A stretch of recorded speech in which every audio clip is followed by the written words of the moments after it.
के इस सदस्यता अभियान में मंच पर उपस्थित भारतीय जनता पार्टी के प्रदेश के अध्यक्ष और मेरे वरिष्ठ साथी श्री दिलीप जायसवाल जी, हमारे बिहार सरकार में उप मुख्यमंत्री श्री सम्राट चौधरी जी, बिहार सरकार में उप मुख्यमंत्री श्री विजय कुमार सिन्हा जी, हमारे यहाँ के लोकसभा के पटना साहिब के सांसद पूर्व केंद्रीय मंत्री, हमारे वरिष्ठ नेता श्री रविशंकर प्रसाद जी, आप सबके दिलों में बसे हुए और आप सबके विधायक लंबे समय से और आपके सुख दुख के साथी और विधानसभा के अध्यक्ष मेरे वरिष्ठ सहयोगी और मित्र नंद किशोर यादव जी, हमारे भिक्खू भाई, हमारे संगठन मंत्री, यहाँ के मेयर श्रीमती सीता साहू जी, हमारे प्रदेश के मंत्री श्री रतन कुशवाहा जी, प्रमोद चंद्रवंशी जी, हमारे एमएलसी अभिषेक कुमार जी, जिला के अध्यक्ष, सम्मानित मंच और यहाँ इतनी बड़ी संख्या में सदस्य अभियान में जुड़े हुए हमारे सभी वरिष्ठ साथी बंधु, मेरा ये सौभाग्य है कि मुझे आज आप सबके साथ सदस्यता अभियान में जुड़ने का, मिलने का और आपके साथ सदस्यता अभियान को कार्य रूप देने का सौभाग्य प्राप्त हुआ है। मैं जब पटना साहिब की इस धरती पर आया हूं तो सबसे पहले तो गुरु गोविंद सिंह जी के जन्म स्थान पर जाकर शीश झुकाकर उनके बलिदान को और मुगल आक्रांताओं से लड़ने का जो उन्होंने हम सबको रास्ता प्रशस्त किया, उनको मैं शीश झुकाकर अपनी बात को प्रारंभ करता हूं। हम भूल नहीं सकते गुरु गोविंद सिंह जी को। आप सब लोग बड़े सौभाग्यशाली हैं कि आप इस पवित्र नगरी, पौराणिक नगरी पाटलिपुत्रा के रहने वाले हैं, जहां आपको मां गंगा का आशीर्वाद मिलता है और गुरु गोविंद सिंह जी की प्रेरणा मिलती है। ऐसे पवित्र धरती को भी मैं नमन करता हूं और नमन करके अपनी बात को करता हूं। गुरु गोविंद सिंह जी के बारे में हम सब जानते हैं कि उनका जन्म यहाँ हुआ। मुगल आक्रांताओं के खिलाफ उन्होंने लड़ाई लड़ी। उनके चारों पुत्रों को की शहादत दी गई, लेकिन कभी भी वो मुगल आक्रांताओं के सामने झुके नहीं।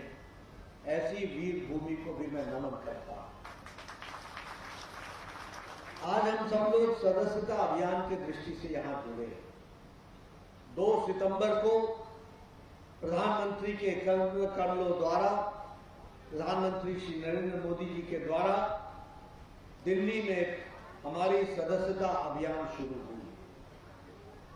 ये एक अकेली पार्टी है जहां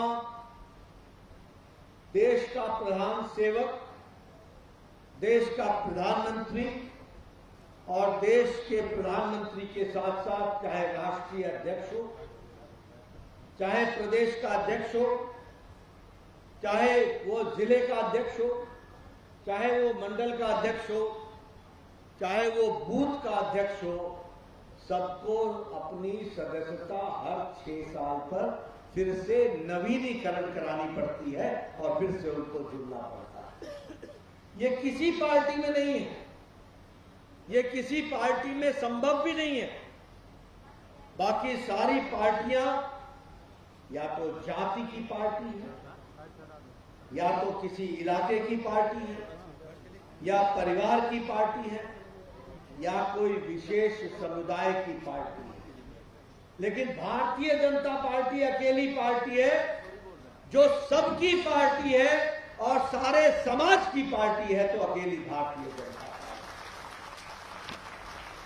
अभी आपने देखा, हम लोगों ने एक तस्वीर खिंचवाई, एक ही तस्वीर में कहीं कोई किसी और पार्टी में देखा है क्या?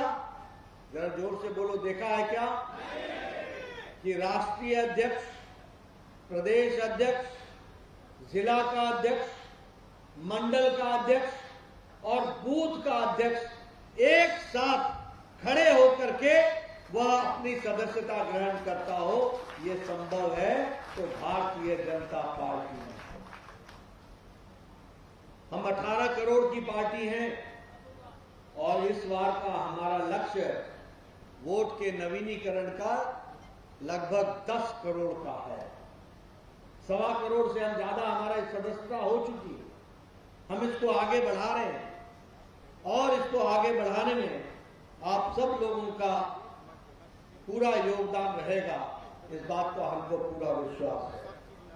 हमारी पार्टी में संविधान के तहत जहां अधिकार का समानता है, वही अधिकार के साथ साथ अवसर की भी समानता है। कोई बड़ा नहीं, कोई छोटा नहीं, सबको बराबर का अवसर है। बाकी पार्टियों में एक खास परिवार के होगे तभी तुम अध्यक्ष बन सकते हो, एक खास खानदान के होगे तभी तुम अध्यक्ष बन सकते हो, एक खास जाति के होगे तभी तुम अध्यक्ष बन सकते हो। लेकिन यहां पर साधारण परिवार से आने वाले व्यक्ति भी नरेंद्र मोदी जी जैसे भारत के प्रधानमंत्री बनते हैं। ये संभव भारतीय होता है। आप देखिए मंच पर बैठे हुए लोगों को, सब सामान्य परिवार से आए हैं, सब सामान्य परिवार से निकल करके आज समाज का नेतृत्व कर रहे हैं। और इसलिए ऐसी पार्टी जो सबको समान अवसर दे, इसमें हम सब लोगों को भी शिरकत करना चाहिए और जुड़ना चाहिए। हमारी पार्टी गांव की पार्टी है, गरीब की पार्टी है, वंचित की पार्टी है, दलित की पार्टी है, किसान की पार्टी है, युवाओं की पार्टी है, महिला सशक्तिकरण की पार्टी है, महिलाओं को ताकत देने वाली पार्टी है। बताइए ऐसे पार्टी के साथ जुड़ना चाहिए कि नहीं जुड़ना चाहिए? मुझे बताया गया कि अभी मैंने जब सदस्यता दिलाई तो हमारे सभी समाज के लोगों का प्रतिनिधित्व उसमें था। यानी भारत के समाज का एक छोटा सा गुलदस्ता देखने का मौका मिला तो इस मंच पर मिला। सब तरीके के लोग हमारे साथ थे और हमारे को बताया गया कि हमारे बहुत बड़ी संख्या में दलित भाई भी आज भारतीय जनता पार्टी में शामिल हो गए। मैं आपको बताना चाहता हूं कि बाकी सब पार्टियों ने दलित भाइयों के साथ राजनीति की, कभी उनका हक नहीं दिया, कभी उनके बारे में चिंता नहीं की, कभी उनके बारे में नहीं सोचा। अगर किसी ने सोचा तो वो भारतीय जनता पार्टी ने सोचा। ये कांग्रेस पार्टी ने तो डॉक्टर अंबेडकर को एक बार नहीं 2-2 बार लोकसभा में जाने से रोकने के लिए हर तरीके का प्रयास किया और डॉक्टर अंबेडकर को रोकने का प्रयास। ये भारतीय जनता पार्टी के समर्पित और समर्थित वीपी सिंह की सरकार थी जिसने डॉक्टर भीमराव अंबेडकर को भारत रत्न देने का काम किया और भारत रत्न से बनाया।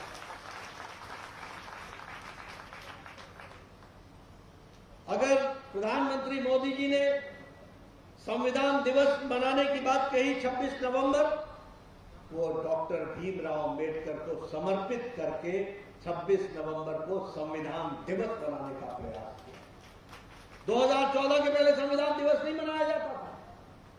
क्यों मोदी जी का इंतजार करना पड़ा?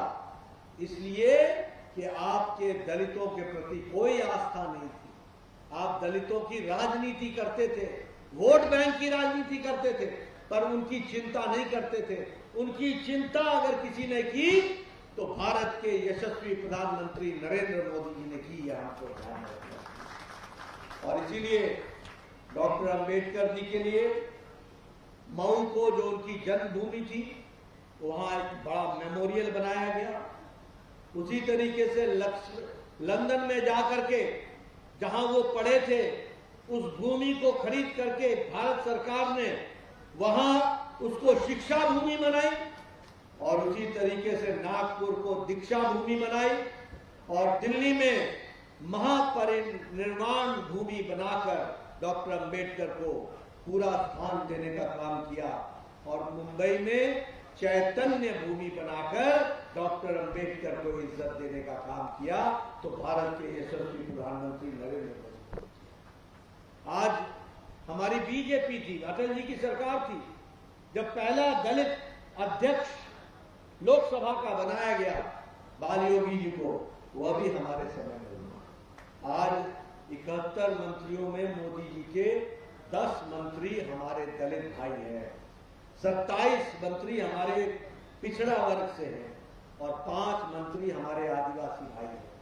पहले कभी आपने देखा क्या ऐसा? कभी देखा? ये मुख्य धारा में लाने का काम भारतीय जनता पार्टी करेगी और इसीलिए यह हमारी जिम्मेवारी बनती है कि हम भारतीय जनता पार्टी को मजबूत करें। आपको जानकर के खुशी होगी कि जो प्रधानमंत्री आवास योजना है, 4 करोड़ में 1,77,00,000 घर जो मिले हैं वो हमारे दलित भाइयों को और आदिवासी भाइयों को मिले हैं। 1,77,00,000 लगभग। उसी तरीके से अगर हम देखें तो हर विकास की योजना में प्रधानमंत्री गरीब कल्याण अन्न योजना, प्रधानमंत्री हमारे जल जीवन मिशन, हमारे सभी योजनाओं में आयुष्मान भारत, इसमें सबसे ज्यादा हमारे दलित भाइयों को उनकी व्यवस्था करने का काम इन योजनाओं के तहत किया जा रहा है। इसको हमको ध्यान रखना चाहिए। इसलिए मित्रों, आपका ज्यादा समय नहीं लूंगा, हमें यह टारगेट 10 करोड़ तक पहुंचाना है। आप पूरी ताकत से लगिए और पूरी ताकत से भारतीय जनता पार्टी के सदस्य बनिए। मैं बहुत खुश हूं आज कि आप सब लोग भारतीय जनता पार्टी में शामिल हो रहे हैं। इसको आगे बढ़ाइए।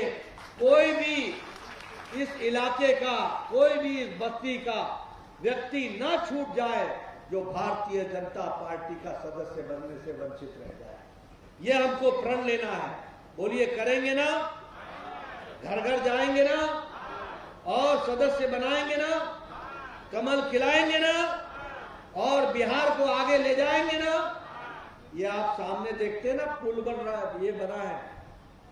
अब आप 10 मिनट में कहां दीघा और कहां पटना सिटी पहुंचते हैं कि नहीं पहुंचते हैं? फर्क पड़ा कि नहीं पड़ा? इलाके का विकास हुआ कि नहीं? जमीन की कीमत बढ़ी कि नहीं? इलाके का महत्व बढ़ा कि नहीं? ये सब विकास की नई कहानी कह रहा है और इसलिए भारतीय जनता पार्टी को मजबूती प्रदान करना आपका और हमारी जिम्मेवारी है और मुझे पूरा विश्वास है कि आप इसको पूरा करेंगे। आपने मेरी बात बहुत शांति से सुनी। आपका बहुत बहुत धन्यवाद। जय भारत, जय बिहार। खबरर भिड़ भितर अलड़ा हेउछि कि आपणकर खबर शुणुनी प्रशासन, शुणु नाहंती नेता मंत्री जंत्री की तंत्री। ब्रेकिंग न्यूज भिडरू बाहरी आमे आसुछु आपणक स्वर होई। आमे देखाइबु आपणक खबर। खबर आपणक फोन पर्दारे गोटिए क्लिक रे गाँव सहर सबु खबर।